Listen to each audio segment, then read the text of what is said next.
when it comes to two-wheeler sales in India, it's an unfair fight. Heck, the Activa just doesn't sell 6 times more than its rivals. It's also the most selling two-wheeler in the country. But as times move on, people demand change. And Honda, well, they have given us the Activa 5G. Is it the 4G in some fancy colors, or does it pack more? Here are 5 things you need to know about the Activa 5G. But before we carry on, don't forget to subscribe and click the little bell to stay notified. 1. What's changed? Apart from the obvious additions of these two chrome lines, the Activa's outside remain exactly the same like the older generation. But Honda is offering an LED headlamp and pilot lamp combination to jazz things up a little. And this LED headlight is surprisingly bright. Bright enough to put a lot of more expensive scooters to shame. But surprisingly, Honda has decided to stick with traditional bulbs for the taillights. Aside from new LED units up front, the headlamp and tail lamp lenses get new textures too. The black rubber element on the front apron gets a new shape, and there's a 5G badge on the side as well. Also, if you spot it in this or the new red color, then it sure is the 5G. The Activa is now available in an additional deluxe variant which gets this semi-digital instrument cluster. It looks quite neat and even gets a clock, trip meter, eco indicator and a service reminder. The cluster also gets a car-like backlight which looks really nice and takes the tempo up when the sun goes down. Plastic and switchgear quality on the dashboard is top-notch, but the trip button is a little too hard to operate. Then you get this 4-in-1 lock which controls everything that should be controlled with the key. It also gets a remote seat opener, which is quite handy. Though the remote seat opening is a boon, you will have to get off at filling stations as the fuel cap is still under the seat. Come on Honda, isn't it time we got the remote fuel filler? 2. What should have changed?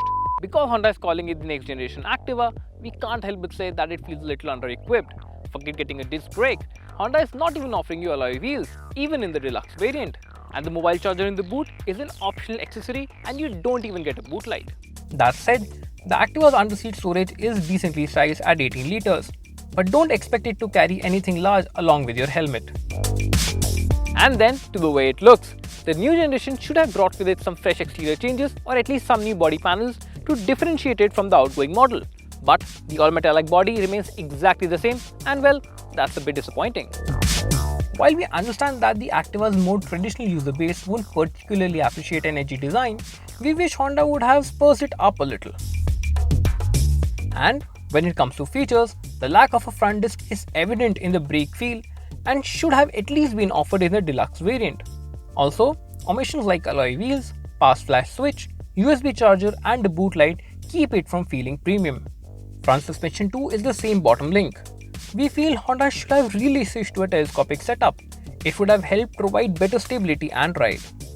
3 is the same underneath. Despite that 5G badge, the Activa has the exact same underpinnings. Still powered by a 109cc motor that makes 8 PS of max power and 9 Nm of peak torque.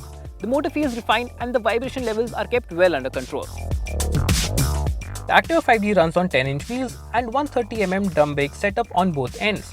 While this does get the job done, a bigger set of wheels, at least at the front, would have offered better ride and handling. 4th, it still offers decent performance and comfort for the entire family. While the Activa isn't the fastest or the most punchy scooter out there, it gets the most usable mid-range. Focus has been on making the Activa quick between traffic and that has worked.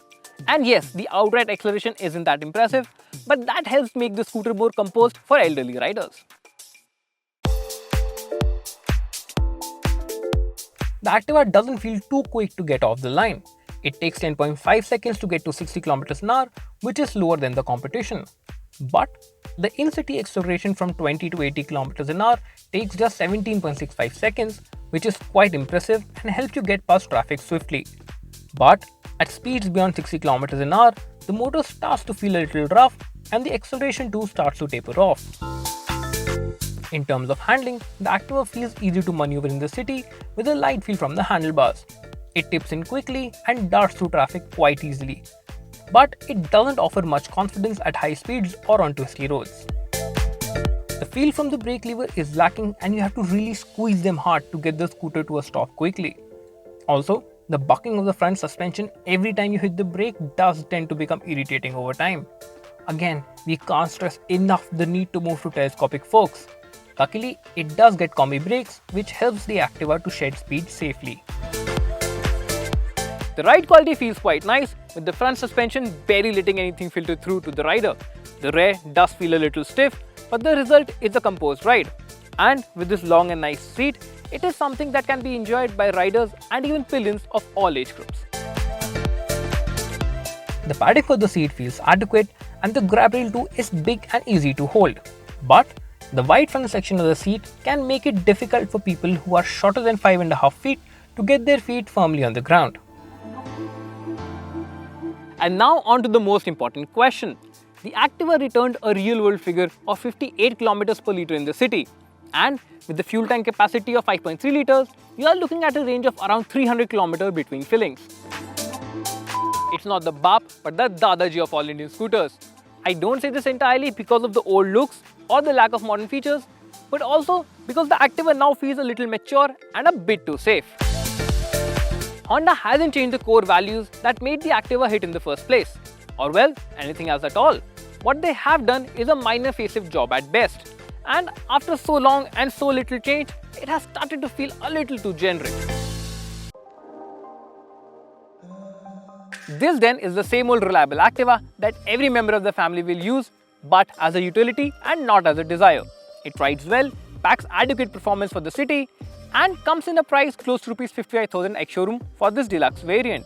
So it's no wonder then that Honda would have sold close to 4,000 of these by the time you are done looking at this review. And if you are looking to buy something basic for the entire family, then they would have sold one more. But if it's premiumness and features that you're looking for, there are other options in the market close to the same price range.